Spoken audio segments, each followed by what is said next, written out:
And I'm like in an international show. Okay, camera number one, are you ready for your question?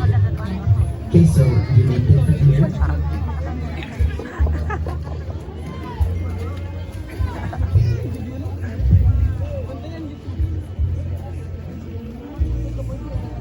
And your word of the day is dignity.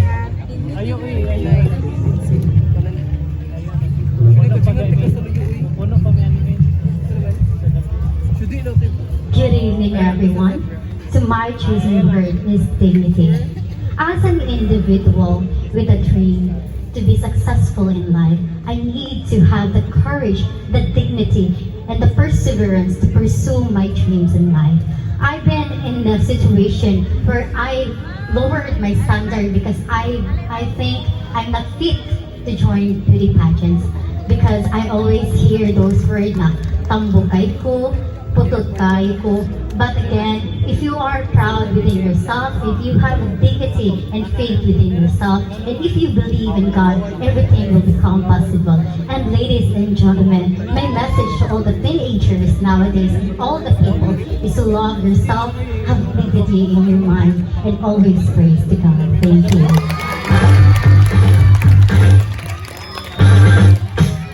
Very well said, candidate number one.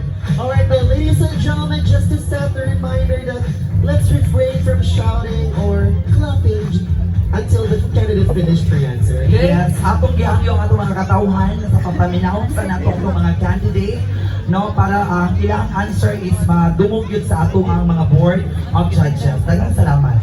Alright, let's call in candidate number 2, Miss Alvi Rose Pipito. Hi, Miss Alvi Rose.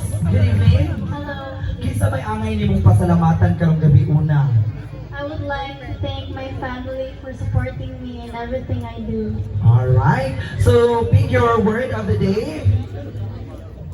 Again, atong word of the day, wala na siya time limit. No, pwede rin sila ma-answer of 1 week. Alright, your word of the day is freedom. Alright, once again, your word of the day is freedom. As an advocate of mental health awareness, I've always inspired the young youth, my fellow youth, to always have freedom in yourselves and that we should show the true selves to other persons. And we should not mind the bad mouths and the discriminations of everyone. In fact, we should take it as an inspiration and courage for us to fight and be strong. And all I can say is we should have freedom and we should spread to everyone that we should be strong and be great for what we are. Thank you so much. Thank you so much, Miss Alvi Rose Pipito.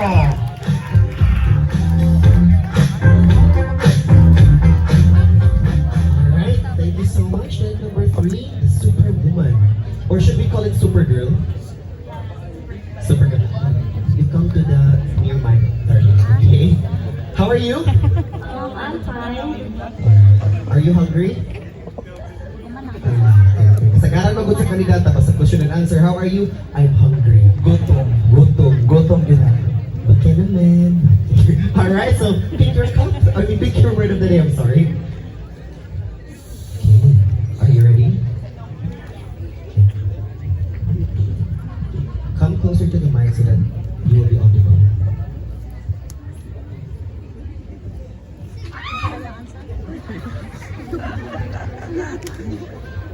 And your word of the day is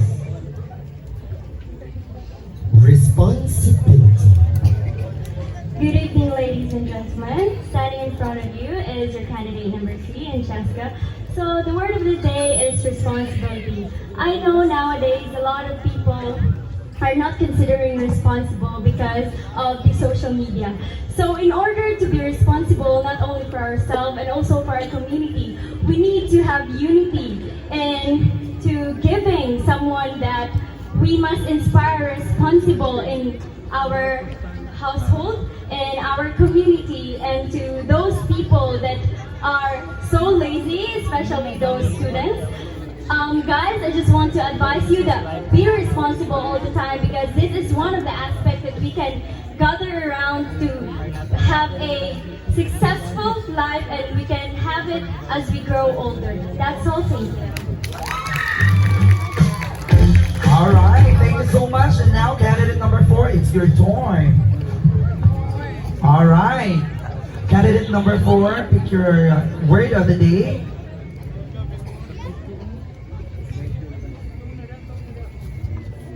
You choose charm. Good evening, ladies and gentlemen. Good evening to our judges. So my word of the day is charm. I believe that all of us have our own charm, our own uniqueness. For example of this, our mothers, they have their own charm of being there for us. Our friends supporting us. And most especially to our God, who has the charm of guiding us and protecting us always. And tonight, I want to tell you all that every one of you, a child, an adult, or anybody, you all have your own charm, and that's what makes you so great. Thank you. Very well said. Yes, and you look so charming, candidate number 4. Now let's move on to candidate number 5. Candidate number 5, very flowery, right? And I think it's month of May, celebration of Flores de Mayo. Let's. Alright. So how do you feel tonight, candidate number 5? This experience is very overwhelming. However, I'm very thankful for my friends and family who came here to support me. That's not the first question, okay? Okay, so kindly pick your word of the day. But before we read your word of the day, I'm curious, what's your favorite flower? I think that would be a sunflower. Sunflower. I'm not gonna ask why, I just asked. Alright, so your word of the day is, and it is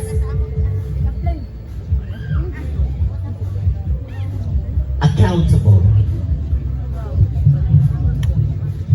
Ladies and gentlemen, in life we all encounter different obstacles and challenges wherein we face our fears, we are being tested, and we have chances in order for us to get out of our comfort zone. The word of the day is accountability. I believe that growing up, we learn that power comes with great responsibility rather. And with that responsibility, I hope we learn to be accountable for our decisions, to be responsible for our actions and the consequences of those actions. Because through that, I believe that it is a way where we can grow as a person, grow as an individual, and be a person who is better than yesterday. Thank you.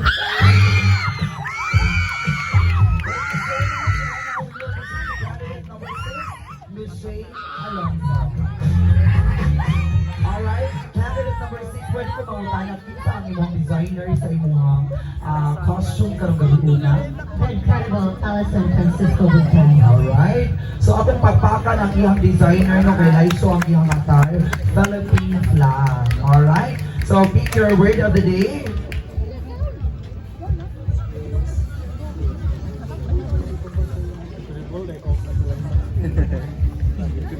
Alright, your word of the day is pride. Again, your word of the day is pride. Ladies and gentlemen, we have our own pride. I myself, I've lowered my standards in many things because such this pageantry, because some of the people told me that I am not fit in this industry, but I have pride. I have my own pride that makes me unique, that makes me confident enough to be in this stage, and that makes me more confident to be right here, right now. Thank you. Very well said, candidate number 6. Alright. It's actually unique because during the question and answer portion, the background music is quite different. And our ladies are able to overcome the background music. Let's give a round of applause once again to our candidates. Okay, candidate number 7. You look like a fairy. Come closer here. Okay. Anyone you would like to thank before I ask you, before you pick the word? I want to thank my family and my friends who are being here tonight to support me. Where are your family and friends? Let's give a round of applause. Where's the family and friends? Oh, like 11 couple. Okay. Alright, so pick your word of the day. At least the 11 people.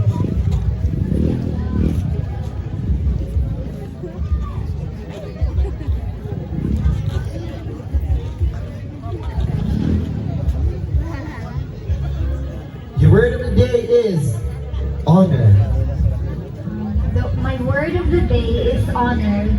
So honor is, I believe that I am being so honored tonight and grateful to represent my barangay poblacion with my family because I believe in myself that I can do everything and I should be honored on what I have achieved right now. Thank you. Thank you so much, candidate number 7, Miss Alyssa Martinez. And now we will proceed to candidate number 8. We have Jim Rose Salado. Alright, good evening, Miss Jim Rose. Okay, asa ang supporter sa atong ang candidate number 8. Okay, pila pa ko dali na ref? 11. Karon 11 og tunga. Ay. Okay, pick your word of the day. Okay, your word of the day is faithful. Again, your word of the day is faithful. My word of the day is faithful. It's very important to be faithful, especially in life or it may be in a relationship. Because, you know, faithful is a quality that quality that each and every one of us must have. Because if you have that faithfulness, everything is possible and you can also encourage everyone to be faithful in life and to do good things in life. Thank you so much and good evening. Thank you so much, candidate number 8. Kasi very grateful din siguro siya sa partner. Okay, candidate number 9. Alright, so candidate number 9 is Janine Alexandra Abelia or Abela. That I might learn. Alright, so where are you from? Compostela. Compostela. So you travel like, how did you know about Miss ILAYA? Facebook. So Facebook is very powerful in marketing, right? Because it was promoted all throughout the neighboring municipalities. Okay, are you ready? Okay, let's take your...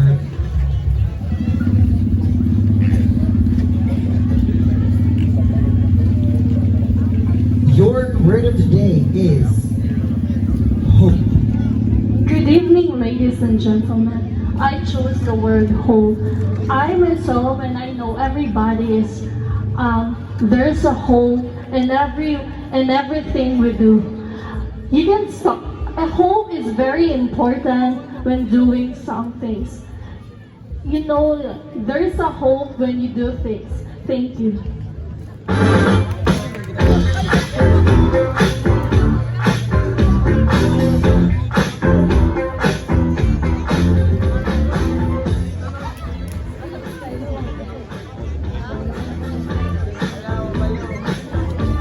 Check. Alright, thank you so much, candidate number 9. And now we will proceed to candidate number 10, Miss Kyle Anika Bello Rapor.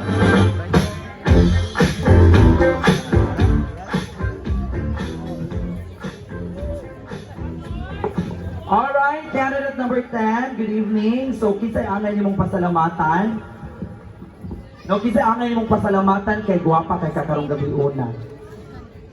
I'm extending my utmost gratitude to my fairy godmother, Miss Yana Bregoli, assisted by Ate Ishi. Alright, candidate number 10, are you ready? I'm ready. Alright, pick your word of the day.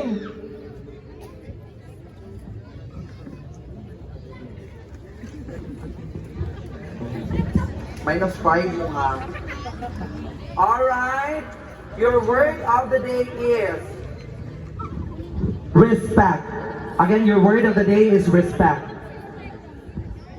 A pleasant evening again to each and everyone. As a citizen and as a teenager myself, witnessing how harsh the world has become truly concerns and saddens me. This world has become so harsh to each and every human. And I believe that we're all under the same sky, we breathe in the same air, and we live in the same ground. So we should be respectful to one another. We should be kind to each other because everyone is entitled to each and other's lives. And by doing that, we're taking a step forward, a brighter, a healthier, and a more better environment that we all deserve. Thank you. Thank you so much, candidate number 10. Alright, let's call in candidate number 11. Candidate number 11. -5 ang operator. Alright, candidate number 11, pick your word of the day. Alright, your word of the day is poor. A pleasant evening, Susan everyone. This is Jasmine Ann A. Manghilot, candidate number 11. As my advocacy talks about youth empowerment, the word is poor.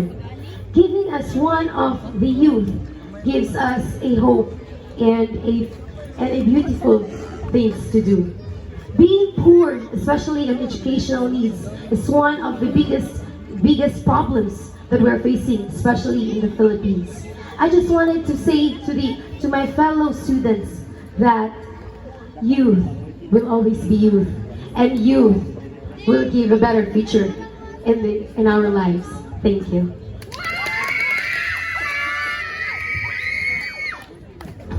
Hello. Thank you so much. Okay, candidate number 12.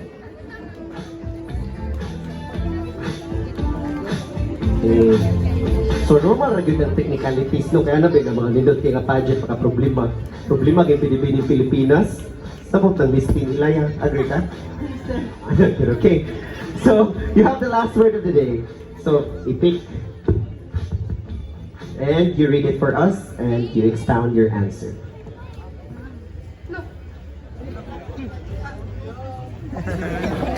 The word of the day is, sabi na kong joke, love. So, hi everyone. My word of the day is love. I believe that love has many faces. And one thing that I can say is that love isn't always happy. Love has its confusing moments, its disastrous moments. It always has problems involving money, other parties. And I believe that only you and your partner can solve that through communication. Thank you. Thank you so much, candidate number 12.